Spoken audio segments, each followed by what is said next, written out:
Welcome back, everyone. It's time to play that exciting new game, Guess That Snore. Does your partner saw logs at night? Are you losing sleep because your own snoring? It could be a serious breathing problem, and it could be causing other health problems in your life. And joining us today to help sort through the different snores is Veronica Murillos, who's a sleep technician with the Center for Sleep Apnea and Snoring. Good afternoon. Good afternoon. So, fun game for the whole family here. So, we get a hint and what type of snoring is going to be going, because there are different types, right? Yes, exactly. Okay, hint number one. Hint number one, you're snoring with an open mouth.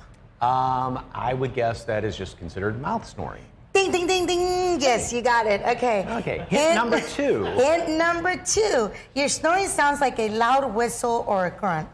I would say whistling through your nose, maybe? Yes, you got it. Jeez, I think you're cheating. All right.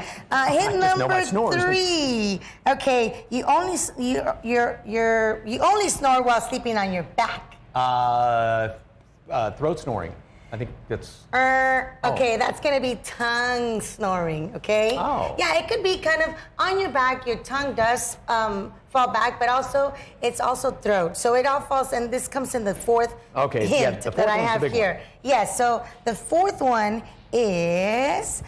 You snore in any position, have morning headaches and daytime sleepiness, and a lack of concentration. So is that the throat snoring? That could be throat snoring, and it could also be tongue snoring. So it's kind of like a multiple choice here. This is a little different. But that's also getting into sleep apnea, right? Exactly. So when you have your tongue and your throat snoring, a lot of the times when you're snoring, your tongue falls back and it collapses, and it blocks the airway. So it prevents you from breathing, and that's considered, sleep apnea. And that can lead to that can lead to heart problems. Yes, exactly. Too, snoring can be a culprit to diabetes, high blood pressure. So we've seen the alien masks that they call them, all that kind of stuff, but what do you have here? Yes, so we have an alternative for mild to moderate sleep apnea, and this is called a MAD, a mandibular advancement device. What it does is it brings that lower jaw forward, and it opens up the airway naturally, so you don't have to have that mask forcing the air down your nose or your throat. So what does taking your bottom teeth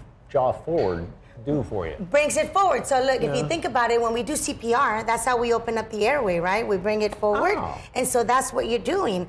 Unfortunately, while you're sleeping, you can't be like this, at night, so we need this little device that keeps it in place. I one time had one of those things to keep me from grinding my teeth, and I might as well have had an ear of corn in my mouth. It was so uncomfortable. But that thing's a lot more... This is a lot more comfortable. It's a custom fit. You can talk with it. You have a lot of range of movement. And again, for people who are not tolerating that CPAP machine, this is going to be a lot better for them, because what happens, they start wearing it. Because the CPAP machine tends to go underneath your bed. You never see it again. Yeah, and there's just throwing money down the drain. Speaking of that, is this covered by insurance? Yes, most major insurances do cover it, and we also have payment plans at the office. Okay, and you got a special for people watching right now, right? We do. The first 25 callers get a free consultation. All you need to do is call our office and then give them your information. We can schedule that appointment and get you to a better night's sleep. Okay, once again, that's the first 25 callers receive a free consultation, which is normally a $200 value. Just give them a call at 210-598-8200. And for more information on the Center for Sleep Apnea and Snoring, visit stopsnoringtx.com.